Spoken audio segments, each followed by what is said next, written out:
my beautiful homemakers. Welcome to today's video.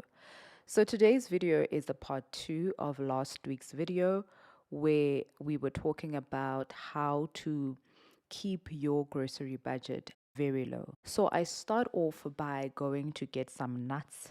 We have 2 pecan trees in our property.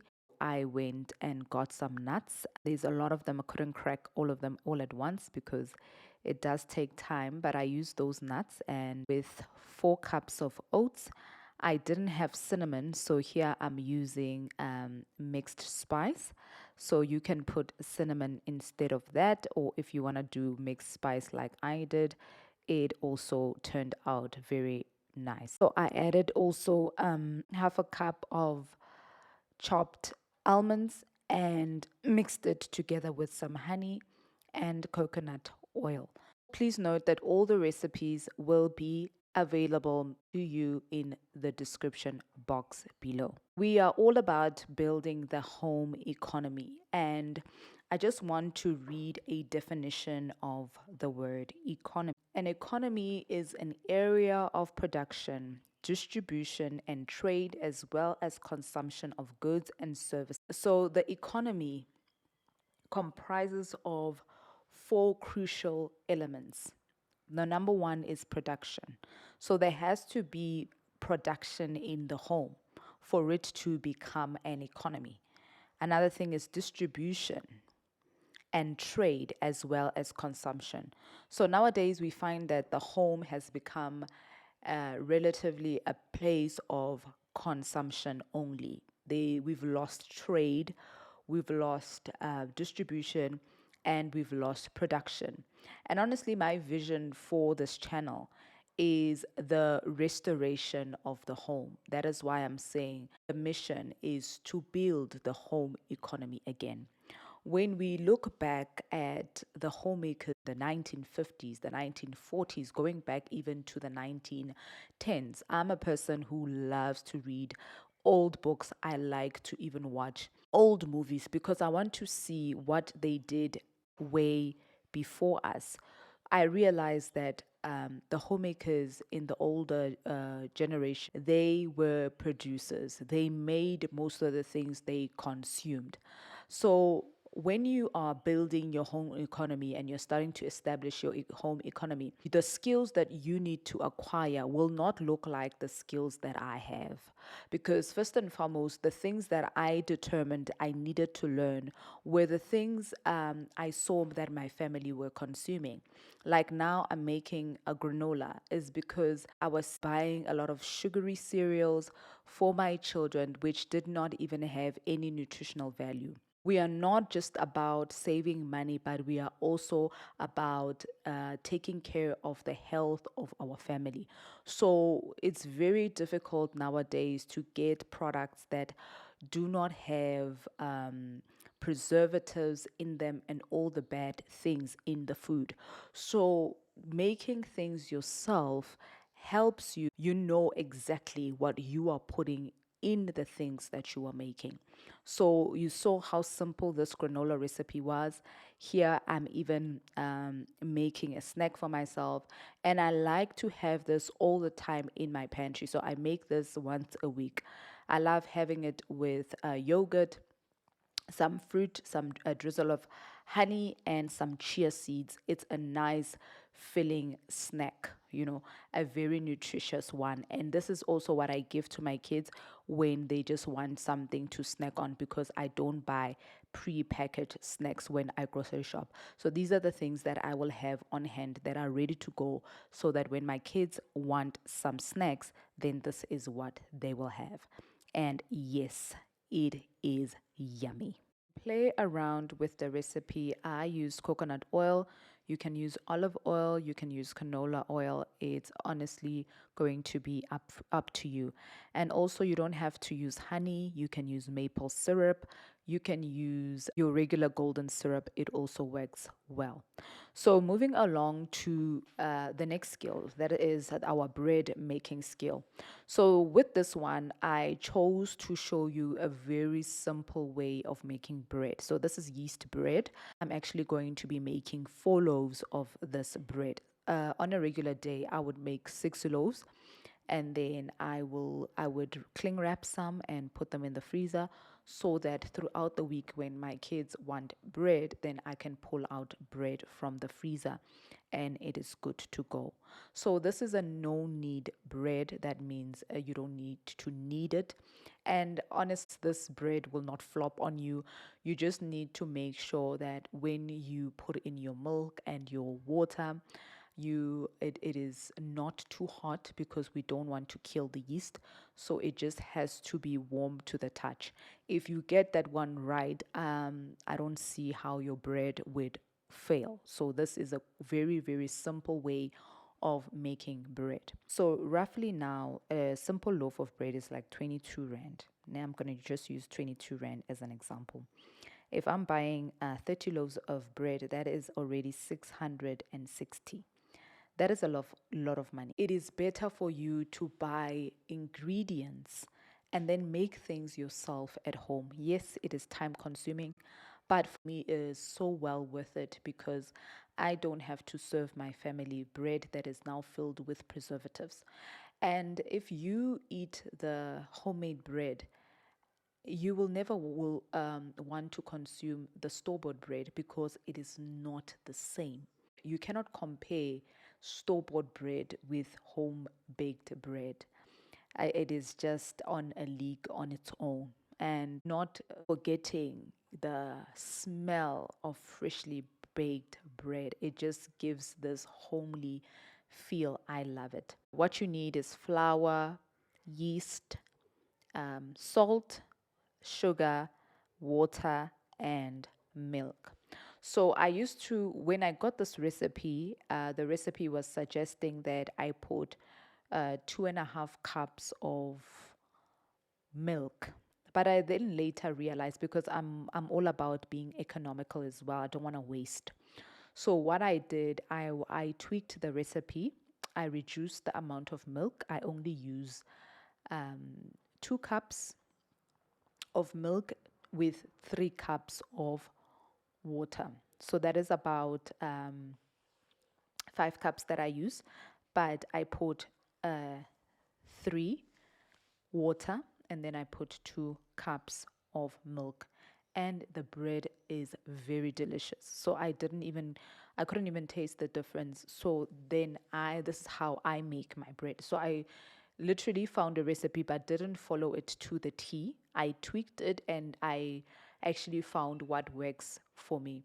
And then most of the time I will be making mozzarella. I make mozzarella like once a week. So the whey that is left, which is the liquid that is left from after making your mozzarella, is then what I will use so that I don't waste. I will use to make bread. So I just happened to make the mozzarella a day. Was it a day later? I think it was a day later after making this bread. So the way that I have left, I'm gonna use it in another bread recipe. So I will use whey. So if you are already making mozzarella, or you would want to make mozzarella, I would suggest that make the mozzarella first and then use the whey in your bread instead of using your milk. It actually is super delicious and very nutritious as well. So I wet my cloth because it's hot nowadays and you don't want your dough to become dry. So wetting your kitchen towels will help your dough not to dry up. And then you can just switch on the light in your oven and then put your dough there. Don't switch the oven on, just the light, so that it becomes warm in there, which will provide a nice place for your dough to proof and rise. So I also set the timer for 30 minutes for the first proofing. And then just to add, because I didn't tell you when I was doing that step. So the first time when you mix all your ingredients up, just leave the dough to rest for about 5 to 10 minutes, so that the gluten can activate. And then after that, you do your first stretch and fold. And then that's about it. Then you're going to put it in a warm place so that it can proof for the first 30 minutes while you prepare your bread tins. So to prep, you can also use that spray, the non-stick spray, but I didn't have it on hand. And sometimes I don't like buying items that only have one use. So for me, I always have butter in my, or margarine in my fridge. So why not use that? I always have margarine and I always have flour. So I don't need now to be spending more money buying non-stick sprays, whereas there is something that is an alternative that I can use, and it has multiple uses. So if you have the spray, you can go for it, but if not, then you don't have to actually get a spray. Just use your margarine or your butter, um, and your flour. And actually, the flour step you can even skip, it's not necessary. You can just use the butter, it will still be fine. So, obviously, as you are starting out to build your home economy, you will need to invest in some other things that you need in the kitchen. So, for starters, maybe you don't have loaf pans and you are buying bread every single day. So, count the cost. I mean, I just did the math for you in terms of our life. I don't know about you. How many loaves of bread are you buying per day, per week, so forth and so on? Count the cost.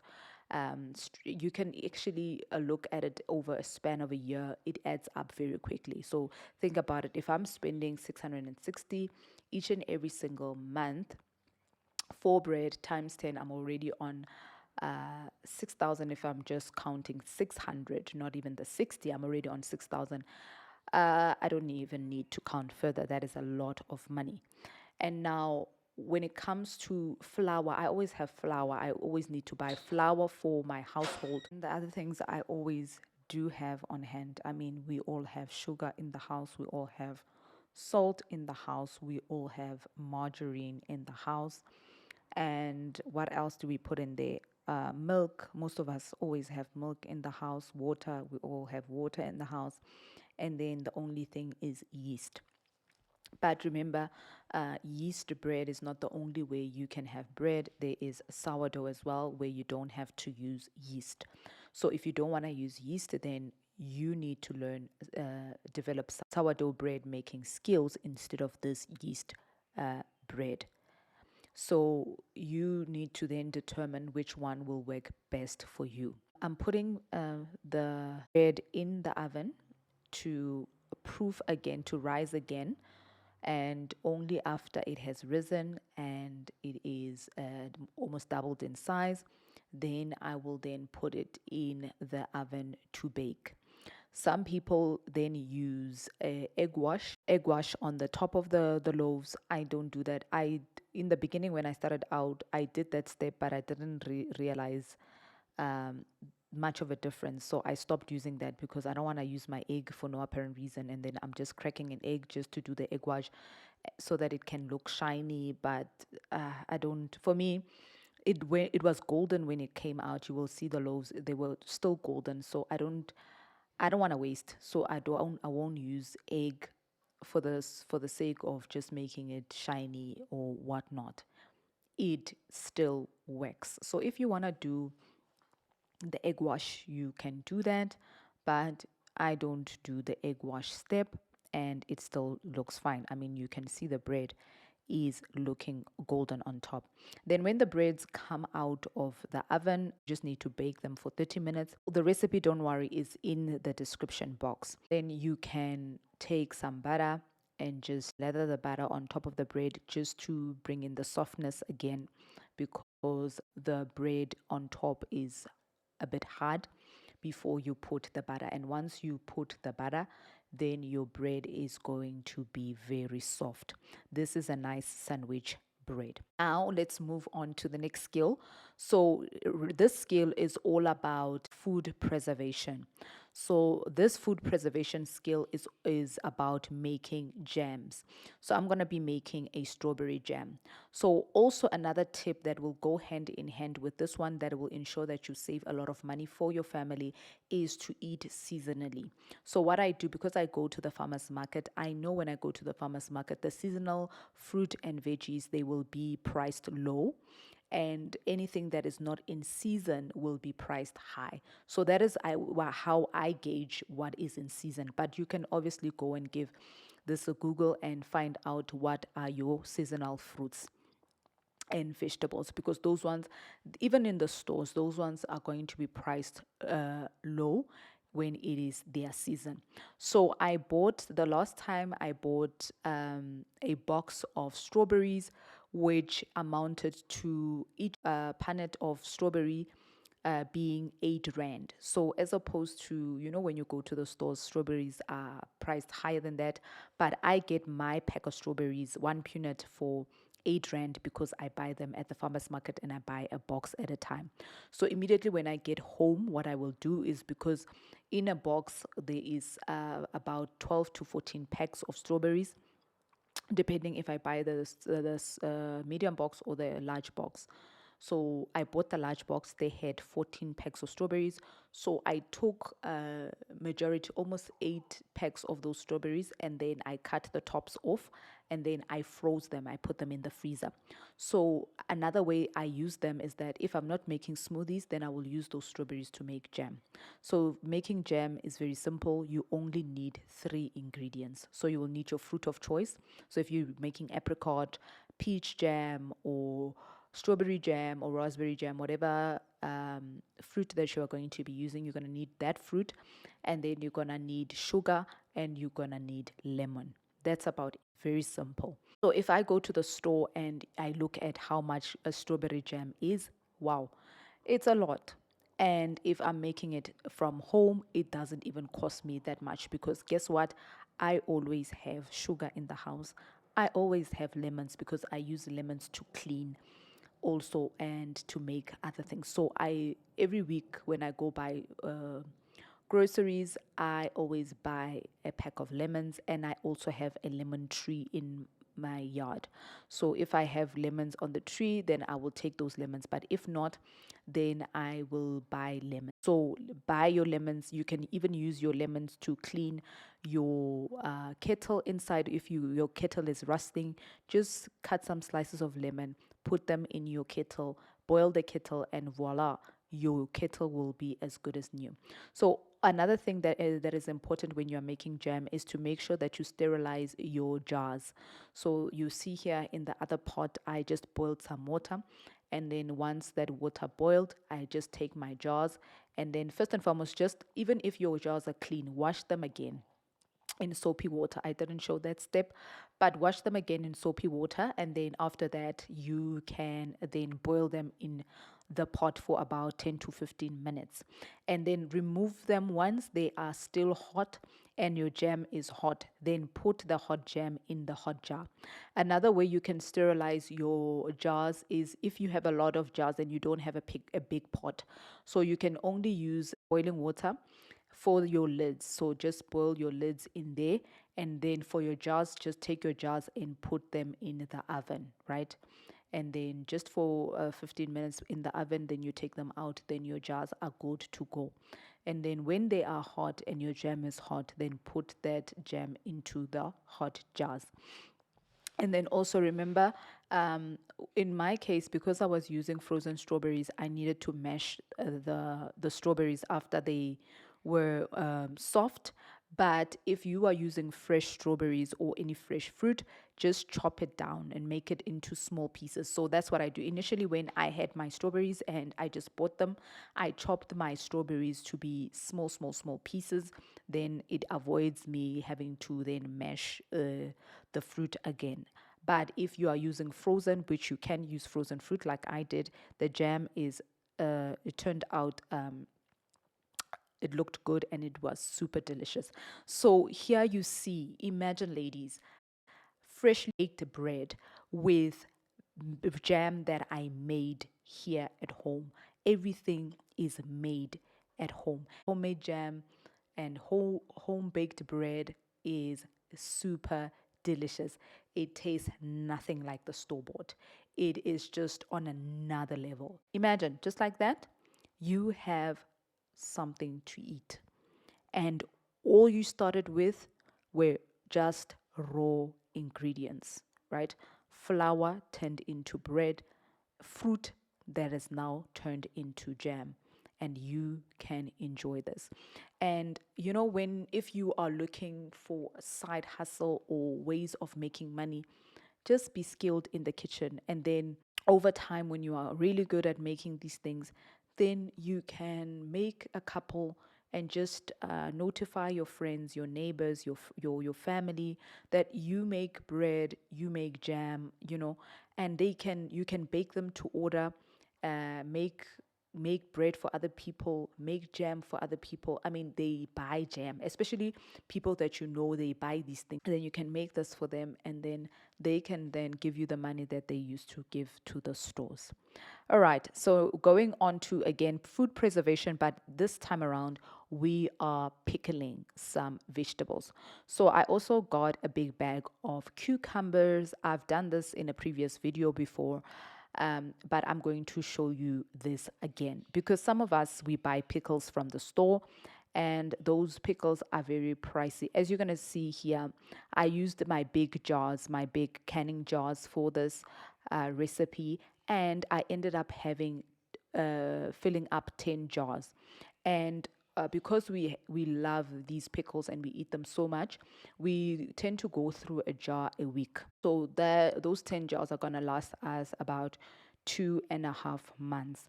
And I'm gonna make another video in future just to show you how you can have a nice burger or pizza, those items that you tend to go and buy as takeaway, how you can also make that from home. I make this from scratch. I make my own rolls from scratch, and then I will make my own beef patties. I will take mince, and then my sister-in-law has a butchery, so we get our mince from her.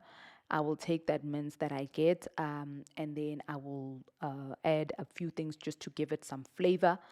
And then I have my beef burger patties, and then I can make, even in a good season, when we have when tomatoes are on season and they are very cheap, I get them from the farmers market as well, and then I can make a big batch of tomato sauce. It's very simple as well.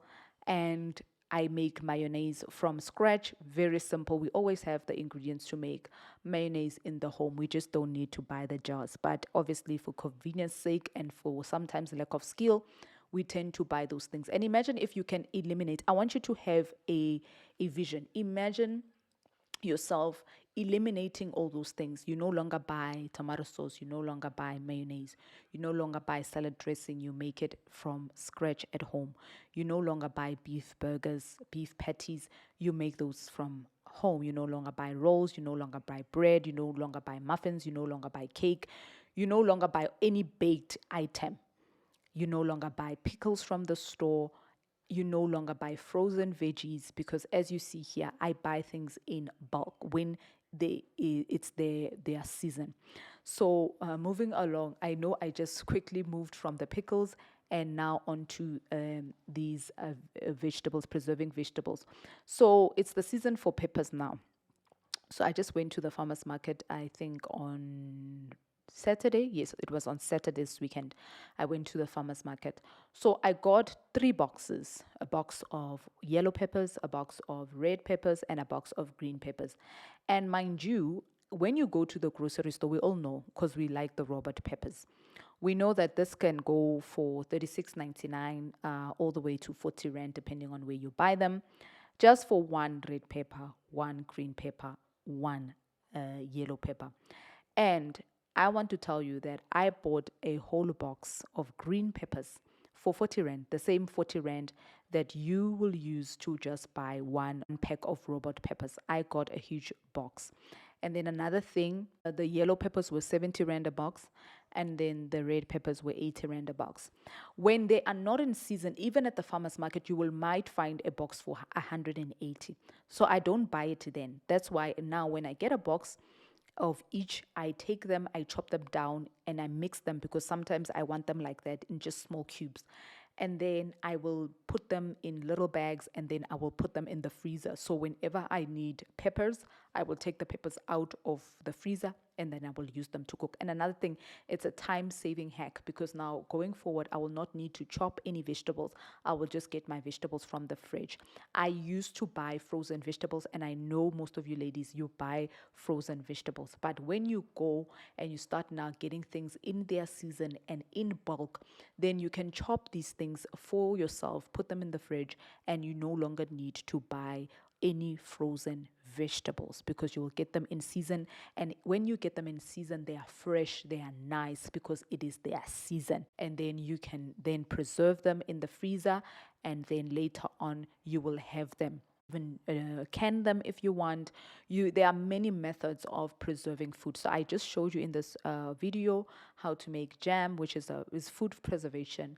Pickles, you're using vinegar to preserve, and another way is the freezer. So there's also canning as well, water bath canning or pressure canning as well. That is another method of canning or preserving your food, so that you can have it in the other seasons when it's not their season. Eating things that are not in season is actually what is making your grocery budget to skyrocket. So learning to eat seasonally is going to save you a whole lot of money. And if you want to eat seasonally, because sometimes you crave, maybe you want broccoli and it's not the season for broccoli, so that is where your food preservation skills are really going to help you, because when broccoli is in season, you buy big batches of broccoli, and that's when broccoli is actually going to be priced very low. And then you take your broccoli, you blanch it, and after that you freeze it, and then you will have broccoli in the months where broccoli is not in season, and in the months when other things are in season, you are buying those fruits and vegetables that are in season, which is going to be very low. I hope this gave you a lot of insight. Let me know in the comment section down below where you are going to start. Did you know some of these skills, or some of them were fairly new to you? And are you going to start? I'm interested in what is that one thing that you're always buying and you would like to start making. Put it in the comment section down below. I would love to know what it is that you want to start making from home, so that you can start building and establishing your home economy. Hope this was of value to you ladies. See you in the next one. God bless you.